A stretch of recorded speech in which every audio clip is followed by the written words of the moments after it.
for MMA Heat. I'm here with Liz Carmouche, also known as Girl Rilla, and we're here down in San Diego. She's recently fought Caitlin Young over at Invicta, and you took it to her. You stuck it to her. So congrats on that. And Liz, it's funny. I want to talk to you about a few things. I know everybody's got their great, coming out story. So I want to know when you knew you were going to be a fighter. Honestly, it was always a doubt in my mind. Yeah. I had the first week of practice, I told my coach that I was interested in just having that check in the box. I just want to say it was one of those, my bucket list. Yeah, okay. To say I competed in MMA. I certainly never thought that my dream of dreams would actually come true. And I envision is one day I'll fight Chris Cyborg in 145. Not realizing when I saw her, I'm like, oh my God, she's a beast. Yes. I'm teeny tiny. I have no business fighting her. And honestly, that first week when I got hit, I came out with the bloody nose all over the place, smiling. I'm like, can I go back in? Can I go back in? My coach's like, no, you might have broken your nose. No, fine. Blood going everywhere. And he's like, I think this is for you. I'm like, I think so too. I like it. And honestly, week one, I was hooked. Really? And so it's been a couple of years for you now then, so far. But you were already tough. You were in the military, right? So for how long were you there, and sort of how did you know, that you could handle this, even, physically and mentally? I was in the Marine Corps for 5 years and 4 months. Wow. And did 3 tours to Iraq. And the separation from family, you're closed off from the real world. So I knew that if I could do 3 tours there, that I could pretty much do anything else in life that I wanted to. It's just a matter of overcoming my fears and being able to let go of those doubts in my mind. Should I really be doing this? Can I do this? Do I want to let go of those job securities and pursue something that potentially couldn't last? And I realized that after being in the Marine Corps, that just following my dreams, even if I only got to hold on to them for a little bit, it was worth it. Wow. So I decided just to give it a go, and it's worked out so far. Yeah, it's worked out. You've done well. So what did you do in the Marines? I was an aviation electrician. Really? Nice. So you can fix stuff. Kind of, a little bit. Right. My technique is just to check it's on, it's working, okay. Right. So when you catch a flight now and they say there's mechanical difficulties, do you know? I'm running through my mind going, okay, did they do this checklist? Were they doing this? Oh, maybe I can fix it. Can I play? Will they let me? Yeah, there's certainly those thoughts going on. Now, this may be a dumb question. I've never been in the military, obviously, but obviously if you're an aviation electrician, you still have to go through all the gun training and all that stuff too. So are you a good shot? I was expert, so I would think so. Really? Yeah. Nice. That's good. Well, it's interesting because obviously there's a lot of ex-military guys in MMA, and really it seems like you get that mental discipline, certainly, right? That obviously would help you a lot. Absolutely. Yeah. It's one of those things. Discipline is just harped on so much in the Marine Corps. It's ingrained in you. It's tattooed on your heart and your soul. You can't separate from that. And it seems like the people that don't instill that into their lives and don't live by discipline, they don't do well in the Marine Corps and in their lives in general. So you can see the people that succeeded well in the Marine Corps and in the military, it's reflected in their civilian life when they get out. Yeah. Jeez. Good for you. 3 tours. 3 tours. So what was worse on your folks, going to Iraq 3 times or getting in a cage? That's a good question. My first tour to Iraq, it was definitely a lot different than the other 2. We were still having mortar fire. There was 50 cal rounds being shot off, and you go to sleep and hearing the gunfire going on, it's like, okay, I can go to sleep, because it's not the anticipation of what's going to happen. But during that time, you go through phases where something happens and they shut off all communication, so you can't call home and tell them you're all right. So I think that first tour kind of aged my mom about 10 years, because every time we would go through that lull and she didn't know what was going on, she questioned everything. But certainly when I go into the cage and she watches me on television, she's like, you had a bloody nose, oh my God, I can't do it. But the biggest thing for her is that not that I'm getting hurt, it's that it's somebody else's daughter that I'm fighting. That was one of the fights, the first fight I ever fought in the Strike Force. I was like, hey Mom, you can watch it on TV, it's on YouTube, it'll be fine. I didn't get hurt at all. I won by decision, it's fine. She's like, you beat up somebody else's daughter. Somebody else's daughter is in pain. I'm like, I thought you were concerned about me, but okay, that's fine. Yeah, so that's been the biggest thing for her, is just watching other people in pain. So I don't know what's worse for her, me going in the cage where I'm inflicting pain on other people, or where I'm just putting myself in danger on a regular basis. Wow, that is interesting. And it's funny though, because I'm curious how people respond to you, because I know there's a certain amount of MMA fans, male fans and women, who don't like the idea of women getting hurt. And obviously I'm a fan. I train a a little bit, not you do. But even I wince more when I see a girl after a fight. You know, I'm like, because now I can internalize that, and I know, you know, our faces are more delicate or this or that. So what kind of reaction do you get though when people say, when you tell them that you're a fighter? Honestly, I completely sympathize with them. Yeah. Because when I first watched MMA, I don't even remember what fight I saw. It was a UFC fight, and the guy, his top of his head got cut open. He was gushing blood, and I can't do gore in movies and on television. In person, I'm like, ooh, I'll help you out, I'll fix you, and it's fine. But on television, I'm like, I wonder if it was Mac dancing, because we know Mac, and Mac had a fight that was a gusher, and even he was like, yeah, I was bleeding a lot, and it may have been, and that was the first one I ever saw. I'm like, you guys watch this all the time. This is what you've been talking about. You're wrong. This is people fighting in a cage, killing each other. Why would you watch this? I'm like, this is ridiculous. And I couldn't stand it. So and you were in the military at the time. And I was in the military at the time. Totally ironic. Which is, it makes no sense. With a gun on your shoulder. You're like, what are they doing? They're killing each other. Exactly. It's funny. I like that. So when people say, I can't stand it, I understand. And then also, when you go in the military and you hear people saying that they can't see women in the front lines, I understand it, because it is hard for society to see women endure any type of pain. It's automatically men's defense that they want to shield them and protect them. So even if it's in the military or it's in the cage, I understand how people are conflicted with that. Yes, they understand they're great athletes, but it's still really hard to see women get beat up. And I have that same thing. My mom and my father raised me. Don't beat up girls. Boys are okay.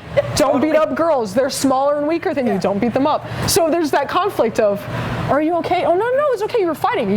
You know what you're doing. I don't have to. You're fine. I don't have to baby you and pull you to the side and beat up the person for hurting you. Now, do you ever,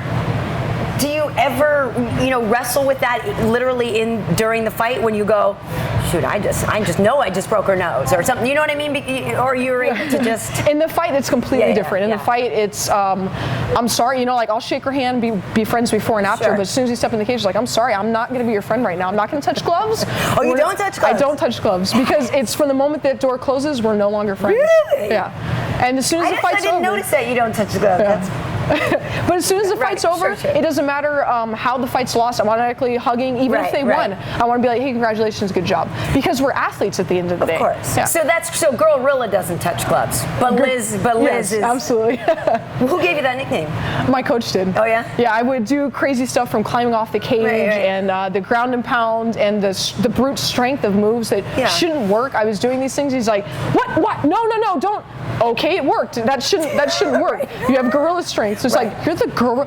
Oh my God! And he ran with it, and he was hooked. Good. Well, even one of your other coaches out here, or one of the guys that was fighting, when you were hitting the tires, the woman was like, "Damn, I wish I had arms like that." And he goes, "Yeah, I wish I had arms like that." Like, and I was sitting there, I was like, "Yeah, shit, she's working. It's good."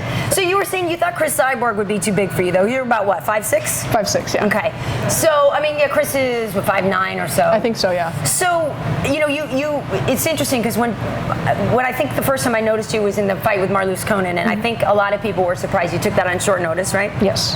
And Marloes was the champ at the time, and you came in and kind of owned her for a few rounds. And I remember thinking, I was like, what?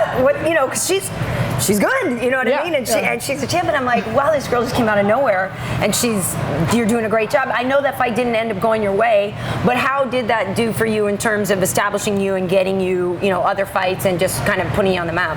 It did a lot for me. One, as far as sponsorship and as far as management, it helped give me recognition and show them who I was. Because up until that point, I was the nobody going into the fight. Literally had maybe 200 fans, 200 followers. Nobody knew who I was. Right. And then I went in there and they went, that was not supposed to happen. We brought her in just 2 weeks' notice because she's always that call person. Yeah. This is a guarantee win for Marloes. And it was close to not being an easy win for her. And for me, it gave me, it established that I deserved to be fighting. Up until that point, when they put me in, I was like, yeah, I'll take that championship fight. Absolutely. It's a once-in-a-lifetime opportunity. And then went, wait a second, there's so many other women that have been working for years to get this point. Do I deserve to even go in there? That's not fair. Right. For all these people that have worked this hard, and for me, just 2 weeks notice, here you go. And I've only been doing it for a year. It didn't seem fair. Yeah. And that showed me that, actually I do. I absolutely deserve to be there. I deserve to be in the top 10. I deserve to be fighting Strikeforce, and it gave me the confidence I needed to keep competing. And it definitely opened up fights and brought people around. And so you now compete in both Invicta and Strikeforce, yes, right? Do you know, the fight community is not that big. I'm curious, within the women especially, that's a smaller group of it. You know, are you friendly with Ronda, Misha, Marloes still? Yeah, absolutely. You know, I mean, there's a lot of Alexis Davis. There's a lot of young, up and coming, you know, fighters and stuff. Are you guys? Are you cool with each other? Yeah, I wouldn't say we hang out on the weekends and go partying together, but yeah, especially at Invicta at the weigh-ins, I got to know Sarah McMahon really well, and I would like to think that if we were in the same city, we'd be close friends, because our sense of humor was bouncing off each other, our energy level, my ADD. Because Shayna's cool. Yeah, Shayna no, she was cool too. Chick. I mean, come on. Yeah, I think we just, at the time, our energy wasn't hitting right. Sarah McMahon and I just kind of went our own little world of ADD-ness, and she played moms. I was like, ooh, here's a light. Ooh, I want to play with this. She's like, can you stop touching stuff? I'm like, oh, sorry. Yeah, hey. But no, everybody's great. I honestly haven't had any conflicts with any of the women. I kind of feel like my goofiness just seems to work really well with everyone. And they kind of like, all right, she's okay. We'll let her in just because, if anything, she's so weird that it's fine. We'll accept her. Well, good. Well, because we need the characters. That's the whole thing. You know, we were sort of talking off camera about, you know, how Ronda's very good at hyping a fight, and how there's that line of respecting each other, and, you know, yes, we're all athletes in here, but you guys have to add some sizzle to the fights too. So it's you know, and then being a woman, you have that whole other complicated element of the sex appeal thing that people expect from you. So you're very outspoken that you're a lesbian. I'm just curious how much pressure you feel to sort of play that role of appealing to the male fans, but being truthful to yourself, who maybe isn't the type to go out there in a mini skirt and lipstick. I don't know. I'm just meeting you, but you know what I mean? I don't know what your vibe is generally. It's exactly true. Yeah, no. One of the photo shoots we had to do, they're like, okay, we want you to do your hair. We want to put you in a dress. I was like, okay, we need heels. I'm like, I don't own a dress, and I don't own heels. Really? Yes. And I don't own makeup. They're like, oh, well, okay, we'll bring it for you. Not a problem. I was like, I don't even know what size I am in a dress. I can't help you. And I was putting it on. I walked, and I had my feet stuck in the mat, and I was walking backwards, falling all over the place. Is that on tape anywhere? It's not on tape, thank God. Where has that? It's gold. There are pictures floating around of the process as I was legs spread in a dress. It just wasn't your thing. It just wasn't my thing. So it's really hard to try and find that balance, because I think it's even just something I'm trying to find within myself, my own sexuality, and trying to find my comfort while still being sexual and being appealing. And whether that be for men or women, it doesn't matter. It's still something I'm trying to be comfortable with. And that's the hardest thing, because whether it be men or women, I haven't found it in myself yet. So that's where I'm trying to be like, okay, how do I do this one way or the other? Is this nice? No. Okay. Or hair pulled back? No. Okay. Is this, I don't really have big breasts, so the cleavage won't work. I don't know what to do here. So you're a late bloomer. I'm a very late bloomer. You're a late very bloomer. Much so. And so it was something that you didn't realize till later in your life, obviously? Yeah. Okay. All right. Well, the makeup thing can be tricky, because it's not as easy as it looks sometimes. You know, it's so I've seen with going to the UFC and them spraying stuff. I was like, that's so cool. It's like spray paint. It feels fantastic. There were times where I'm like, yeah, put this on. Okay, this is cool. Yeah, okay, sure. Well, that's the thing. People don't know Susie, who does the makeup for the ring girls, and so sometimes she does mine when I'm working for Fuel. And the airbrush thing it's like a spa treatment. Whatever, folks. It feels great. Okay, so we know that you maybe have a balance appealing to the male side, but you know, it's interesting because you ask a general person on the street, and they're like, oh, what do you think of female fighter? Well, she must be a lesbian. Okay, so maybe some of you are, but if you ask about male fighters, like if you said, oh, that guy's gay, like, oh, you know what I mean? It's like the crime, you know, that a male fighter could be gay. But do you? I mean, what's the fan base like in terms of just women in general, or specifically? Because not that many people are willing to talk about it. So I mean, is there a very big lesbian fan base for MMA? Is it, or do you just in general find that you appeal to women? And I think honestly, it's just been in general. A lot of the fans that are straight or bisexual, whatever it happens to be, they're just supportive of the fact that I'm open and honest with my sexuality, and it's not something I'm trying to hide. But most of it's been split. It's been 50-50. Some certainly there's a strong outside of California, a strong lesbian. I don't know what it is with California. There's not strong supporters. No? They don't follow MMA here. It seems like I can go to Hillcrest and not once be recognized at all. But you go to like Oklahoma. I go to Oklahoma and it's completely different. That's what I was gonna say. Exactly. I heard it's a very strong family. Oh yeah, then it's completely different. Here comes Liz. Yeah. Hey, I know you. Yeah. Oh, hi. No, that's great. Well, whatever you're doing down here, you guys are definitely keeping it real. I'm like, I think this is a great place to come and cut weight down here in San Diego with Liz. No, I wish you the best, and congrats on the success so far, and keep up the good work. Thank you.